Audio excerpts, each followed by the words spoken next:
Kamu cuma ingin bekerja demi uang halal untuk keluargamu. Tapi ternyata, tempat yang kamu datangi bukan tempat kerja. Itu adalah rumah jagal. Sebuah tempat gelap, sunyi, dan penuh teriakan minta tolong yang tak terdengar oleh dunia luar. Dan kamu tahu bahwa kamu berikutnya. Namun, yang tak mereka tahu, kamu bukan orang biasa. Kamu membawa sesuatu dari kampung halamanmu. Sebuah ilmu warisan leluhur yang membuatmu tak bisa mati meski tubuhmu ditusuk dan dilukai. Ini adalah kisah nyata seorang TKW asal Banten yang menggagalkan jaringan sindikat penjualan organ di Kamboja dengan ilmu rawa rontek yang bikin geger. Assalamualaikum warahmatullahi wabarakatuh. Halo sahabat semua, semoga kalian selalu dalam lindungan Allah Subhanahu wa Ta'ala, diberi kelapangan rezeki, kesehatan, dan kekuatan iman dalam menjalani kehidupan. Amin ya Robbal Alamin.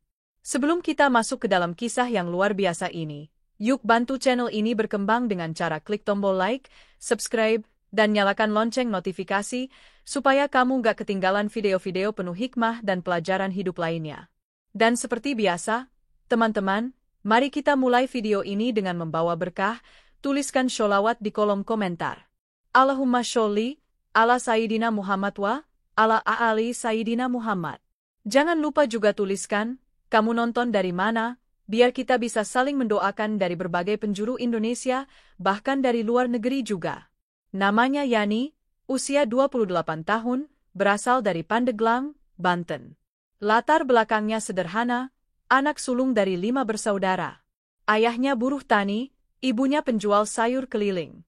Karena ingin membantu ekonomi keluarga, Yani mengambil keputusan besar, menjadi TKW. Tawaran itu datang dari seorang tetangga yang katanya punya koneksi ke agen resmi. Iming-imingnya jelas, kerja di Kamboja, gaji besar, kerja ringan, dan fasilitas lengkap. Awalnya keluarga menolak, tapi setelah didesak kondisi ekonomi, akhirnya restu pun diberikan.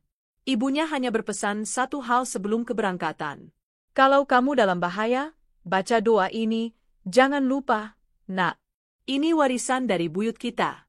Ilmu rawa rontek. Jangan pernah tinggalkan. Yani mengangguk. Meski awalnya ia anggap itu hanya sugesti orang kampung, ia tetap hafalkan mantranya.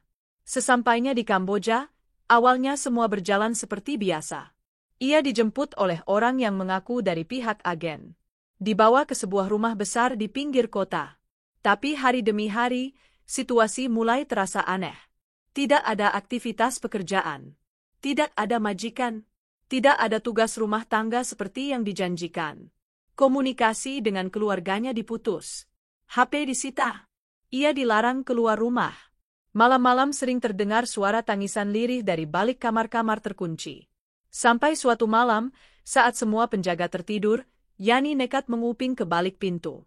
Apa yang ia dengar membuat darahnya membeku. Kita dapat stok baru. Besok kita bersihkan, ambil ginjal dan jantungnya. Kirim lewat jalur biasa. Yani jatuh terduduk. Ternyata tempat ini adalah markas sindikat penjualan organ manusia. Dan dia adalah calon korban berikutnya.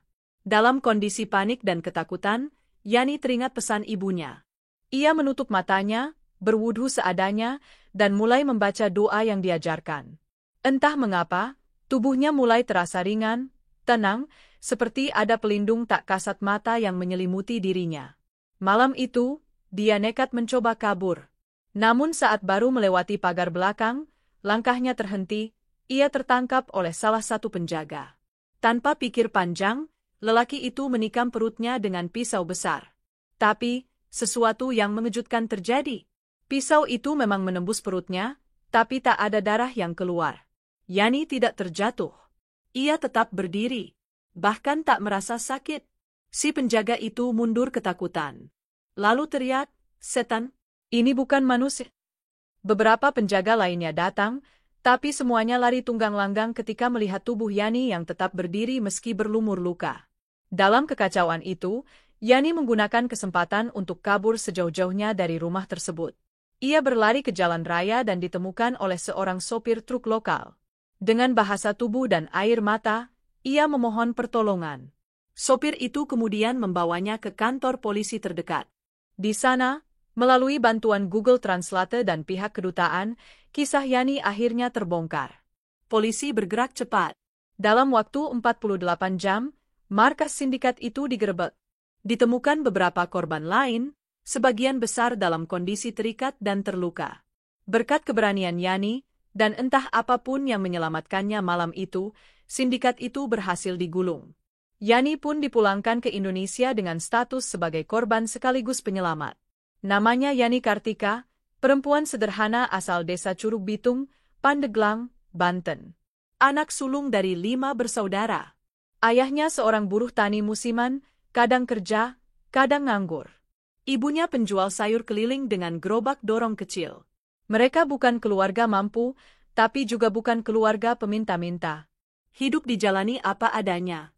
Kadang hanya makan nasi dengan garam dan teh hangat, kadang syukur-syukur ada lauk tempe goreng sisa dagangan ibu. Tapi Yani tumbuh dengan hati yang kuat. Sejak kecil ia belajar untuk tidak mengeluh. Sejak SMP, Yani sudah terbiasa membantu orang tua. Pulang sekolah, dia ikut ibu berjualan. Kalau Sabtu Minggu, dia bantu cuci baju tetangga, kadang juga jaga warung kecil di pojok kampung. Semua dilakukan demi bisa beli seragam sekolah, bayar SPP, dan bantu biaya adik-adiknya. Yani sadar, kalau bukan dia yang berkorban, siapa lagi? Setelah lulus SMA, Yani sempat kerja di pabrik garmen di Tangerang. Tapi karena pandemi, pabrik itu gulung tikar. Gaji macet. THR hilang. Akhirnya ia kembali ke kampung. Di saat itu, kebutuhan keluarga makin mendesak. Adiknya mau masuk kuliah, adik bungsunya sakit asma butuh pengobatan rutin, dan orang tuanya makin tua. Rumah mereka bocor, lantai masih tanah. Yani merasa gagal jadi anak sulung. Suatu hari, datanglah seorang tetangga jauh. Namanya Mbak Lastri. Ia bercerita bahwa temannya baru saja pulang dari Kamboja dengan uang puluhan juta. Katanya kerjaan ringan, jaga toko elektronik, full AC, gaji 8 juta per bulan, dikontrak 2 tahun, dan semua biaya keberangkatan ditanggung. Kerjanya nggak susah, Yan. Lu cuma nemenin toko aja. Nggak masak, nggak nyuci, nggak urus anak. Kamar sendiri, makan enak. Bulan pertama langsung bisa kirim uang ke rumah, bujuk Lastri. Awalnya Yani ragu. Ia pernah dengar kisah tentang TKW yang disiksa, bahkan tidak digaji. Tapi Lastri meyakinkannya. Ini jalurnya aman. Lewat Singapura dulu, baru ke Phnom Penh. Agennya udah biasa urus dokumen resmi. Kamu juga bakal dikasih kontrak kerja. Aku bisa bantu urus semuanya. Yani pun cerita pada orang tuanya. Ayahnya langsung menolak. Tapi ibunya hanya diam. Malam harinya, ibunya datang ke kamar Yani sambil membawa sebuah kotak kecil berwarna hitam, dibungkus kain kafan tua yang mulai usang. Ini doa warisan dari leluhur. Dulu ibuku dapat dari kakeknya. Nenekmu dulu pernah dikejar orang sakti, tapi selamat berkat ini. Bacalah kalau kamu merasa terancam atau dalam bahaya. Ini bukan jimat. Ini pegangan doa. Yani membuka kertas kecil yang terlipat dalam kotak itu. Tulisan Arab pegon dengan tinta hitam. Bukan mantra aneh, tapi doa-doa keselamatan dan penguat diri. Di akhir kertas, ada satu kalimat. Rawa rontek bukan sekadar ilmu, tapi niat untuk hidup dengan pertolongan Allah. Saat itu, Yani belum paham makna mendalam dari kalimat itu. Tapi ia tetap menghafalnya. Barangkali hanya sugesti orang tua. Tapi daripada mengecewakan ibu, lebih baik ditaati. Hari keberangkatan pun tiba. Yani diantar ke Jakarta oleh Mbak Lastri. Di sana, dia bertemu beberapa perempuan lain yang katanya juga akan diberangkatkan ke negara tujuan yang sama. Mereka dikumpulkan di satu rumah kontrakan. Paspor diproses, cek kesehatan dilakukan, lalu mereka diberi tiket pesawat. Tapi anehnya, semua proses itu dilakukan tanpa banyak dokumen resmi. Tidak ada kontrak kerja yang dijanjikan. Saat Yani bertanya, Lastri hanya menjawab, kontraknya nanti di sana, langsung dari majikan. Di Kamboja semua serba online. Tenang aja, Yan. Setelah beberapa hari, mereka pun diberangkatkan. Rute yang dilewati bukan langsung ke Kamboja. Mereka transit di Malaysia, lalu dibawa menyeberang ke Thailand melalui jalur darat. Yani mulai merasa aneh. Tapi ia pikir, mungkin ini memang prosedurnya. Lagi pula, semua perempuan lain tampak tenang. Sesampainya di perbatasan Kamboja, paspor mereka ditarik oleh seseorang yang mengaku dari pihak agensi lokal. Orang itu tidak banyak bicara, hanya menyuruh mereka naik mobil van berwarna hitam. Dari sana, mereka dibawa ke sebuah rumah besar di pinggiran kota Phnom Penh. Rumah itu tampak seperti villa, tapi tidak ada aktivitas di sekelilingnya. Sunyi, hening, penuh pagar besi dan kamera CCTV. Yani ditempatkan di kamar lantai 2. Tidak ada jendela. Kasurnya keras, tanpa bantal. Tidak ada lemari. Hanya satu bola lampu kecil yang redup. Di depan pintu, selalu ada penjaga laki-laki bersenjata besi tumpul. Tiap hari hanya diberi makan 1 kali, nasi putih dengan lauk kering. Tak ada komunikasi keluar. HP disita. Tidak boleh bicara dengan sesama, teman satu rombongan. Setiap yang berisik langsung diancam. Hari demi hari berlalu. Yani mulai gelisah. Dia tidak melihat satupun tanda-tanda toko elektronik seperti yang dijanjikan. Tidak ada majikan. Tidak ada pekerjaan. Tidak ada gaji. Hanya isolasi. Ancaman. Dan suara-suara mengerikan di malam hari. Setiap tengah malam, suara tangisan terdengar dari balik kamar yang terkunci. Suara lirih perempuan. Kadang teriakan lemah seorang pria. Kadang suara benda diseret. Pernah suatu malam, Yani mendengar jeritan panjang, lalu hening. Sejak itu, kamar di ujung lorong tak pernah dibuka lagi. Naluri Yani sebagai manusia mulai berteriak. Ini bukan rumah. Ini bukan penampungan. Ini penjara. Tapi kenapa? Untuk apa? Pertanyaan itu baru terjawab setelah ia diam-diam menguping percakapan 2 penjaga yang tengah berganti shift. Stok yang ini bagus. Jantungnya kuat. Ginjalnya sehat. Besok kita mulai operasi. Jangan lupa tutup CCTV. Kirimannya lewat jalur belakang. Saat itu, tubuh Yani gemetar. Ia pingsan di balik pintu. Air matanya jatuh tak tertahankan. Ia sadar bahwa dirinya bukan akan dipekerjakan, tapi dijual, dibelah, diambil organnya, dan mungkin dijadikan korban selanjutnya. Jika kamu setuju, aku bisa lanjutkan ke paragraf 2 dengan panjang serupa, atau membantu pecah ini ke bagian-bagian kecil untuk voice-over per skene. Mau dilanjut sekarang? Malam itu jadi malam yang tak akan pernah Yani lupakan seumur hidup. Ia duduk di sudut kamar kecil tanpa jendela, menggigil ketakutan. Seluruh tubuhnya dingin, keringat dingin mengucur deras, sementara detak jantungnya berpacu cepat tak karuan. Pikiran Yani kacau. Air matanya tak bisa dibendung lagi. Ia benar-benar terperangkap. Sejauh mata memandang, tak ada satupun jalan keluar. Semua terkunci, dijaga, disekap. Dan esok, bisa jadi esok adalah hari terakhir hidupnya. Ia mencoba mengingat wajah ayahnya. Ibunya, adik-adiknya, semuanya terbayang seperti kilatan cahaya dalam kegelapan. Dadanya sesak, nafasnya pendek, dan saat itulah ia teringat pada kotak kecil yang ibunya berikan, yang selama ini ia simpan di balik baju, tergantung di lehernya dengan tali kain lusuh. Perlahan, ia buka kotak itu, tangan gemetar. Di dalamnya, masih ada lipatan kecil doa dalam tulisan Arab pegon. Dengan suara lirih, ia baca kembali. Ya Allah, jika aku tak bisa lagi meminta tolong kepada manusia, maka aku minta hanya kepada MU. Lindungilah hamba MU ini dengan segala doa yang diajarkan para leluhurku. Jangan biarkan darah ini mengalir sia-sia. Jika aku harus mati, biarlah mati dalam keadaan memuliakan MU. Dan di ujung doa itu, ia mengucapkan satu kalimat yang menurut ibunya adalah kunci dari ilmu rawa rontek. Inna lillahi ema ahodza, walahu ema ata, wa kullu syai'in, indahu bei ajalin musama. Bismillah, rawa rontek, hidupku atas izin Allah. Tiba-tiba, udara di dalam kamar berubah. Sesuatu yang tak bisa dijelaskan dengan logika mulai terasa. Dada Yani yang semula sesak, tiba-tiba terasa lapang. Jantungnya yang tadi berdegup cepat kini mulai tenang. Bahkan rasa takut itu seperti ditarik keluar dari tubuhnya. Ia tidak tahu pasti apa yang sedang terjadi. Tapi tubuhnya menjadi ringan. Tak lagi merasa lapar, tak lagi merasa lemah. Seolah seluruh sistem tubuhnya dilapisi perisai tak kasat mata. Yani tahu sesuatu sedang bekerja dalam dirinya.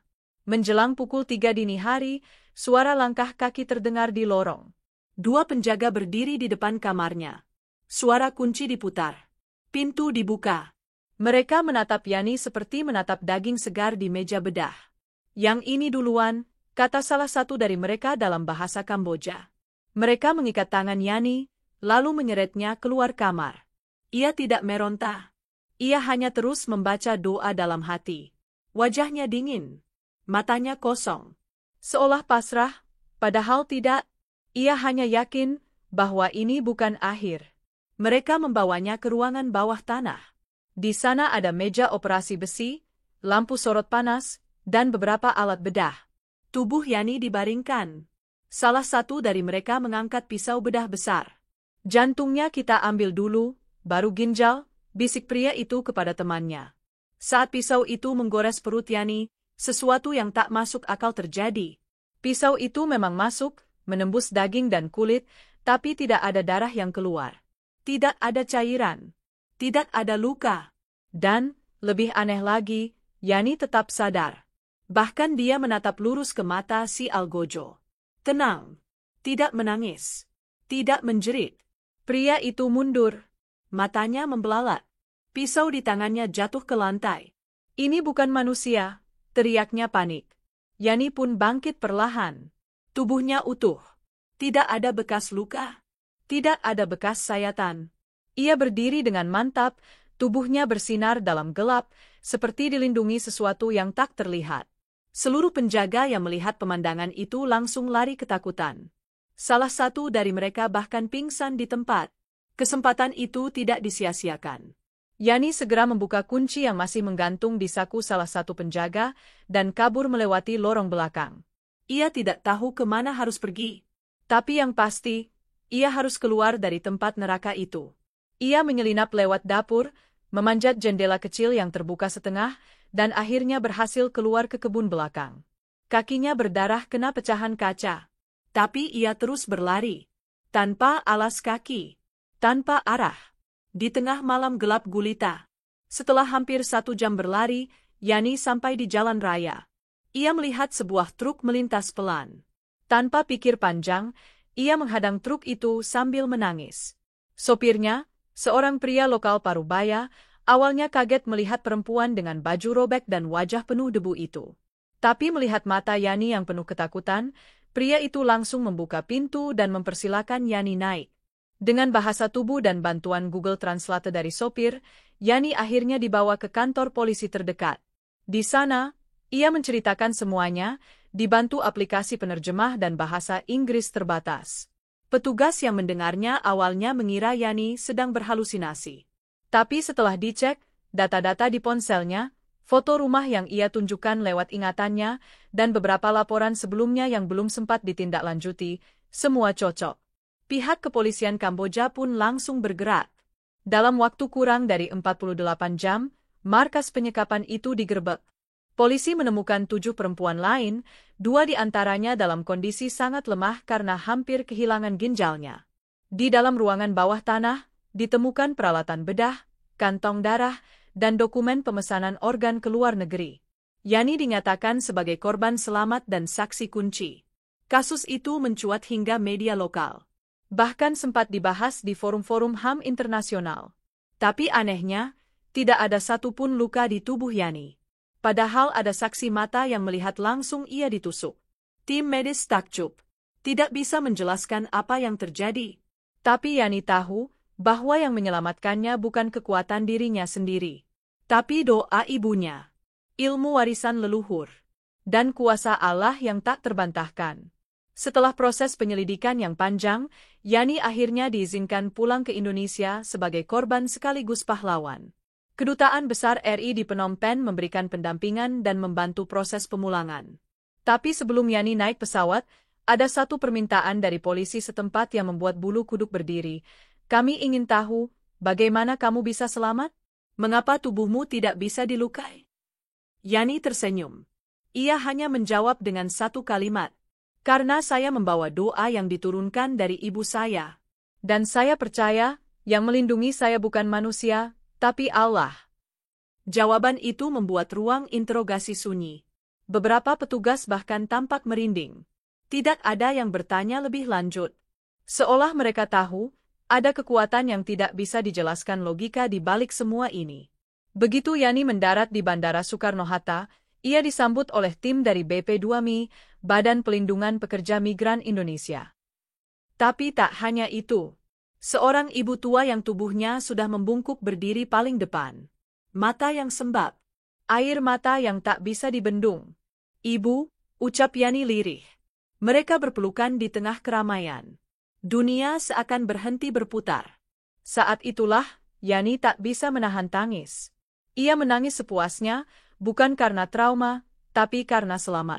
Karena masih bisa mencium aroma tanah kelahirannya. Karena masih bisa memeluk ibunya. Karena hidupnya bukan miliknya, tapi milik Tuhan yang memberinya kesempatan kedua. Kisah Yani cepat menyebar. Media lokal memberitakan keberaniannya. Diundang di berbagai stasiun TV. Bahkan ada podcast viral yang menampilkan Yani sebagai narasumber.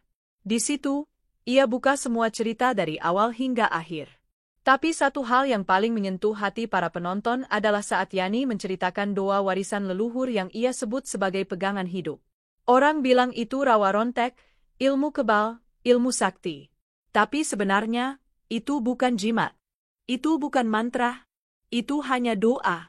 Doa yang dilafalkan penuh keyakinan dan keikhlasan. Doa yang turun-temurun diturunkan bukan untuk pamer kekuatan, tapi untuk bertahan hidup di dunia yang keras. Video itu viral di media sosial. Banyak orang berkomentar, bahkan menangis saat mendengarkan ceritanya. Ini bukan cuma soal TKW, ini soal bagaimana seorang perempuan Indonesia melawan maut dengan doa. Gila, gue merinding. Ada kekuatan besar di balik kisah ini. Semoga Mbak Yani selalu dalam lindungan Allah. Tak lama kemudian, beberapa LSM yang bergerak di bidang pemberantasan perdagangan manusia mengangkat Yani sebagai duta penyintas. Ia mulai aktif memberi edukasi kepada calon pekerja migran, terutama perempuan muda dari kampung-kampung kecil. Ia berkeliling dari desa ke desa, dari pesantren ke pesantren, bercerita dengan mata berkaca-kaca. Jangan mudah percaya iming-iming kerja luar negeri. Jangan berangkat kalau nggak jelas dokumennya. Ingat, yang kelihatan indah, belum tentu aman. Kini, kehidupan Yani perlahan membaik. Ia membuka usaha kecil-kecilan di kampung, menjual keripik singkong dan sambal khas Banten. Ia juga membuka kelas ngaji kecil untuk anak-anak. Rumah yang dulu bocor kini mulai dibangun ulang berkat bantuan dari beberapa donatur. Tapi satu hal yang tidak pernah berubah, kotak kecil berisi doa itu masih tergantung di lehernya. Kadang ia buka, kadang hanya dielus sambil menatap langit. Ini bukan benda sakti.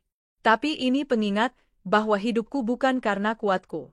Tapi karena Allah masih memberiku kesempatan. Dan sejak hari itu, nama Yani Kartika dikenal di kampungnya bukan hanya sebagai anak buruh tani, tapi sebagai perempuan yang pernah mati dan hidup kembali. Perempuan yang membuktikan bahwa ilmu tertinggi di dunia ini adalah doa dari ibu. Teman-teman, dari kisah ini kita belajar bahwa doa orang tua dan warisan spiritual nenek moyang kita bukanlah mitos semata.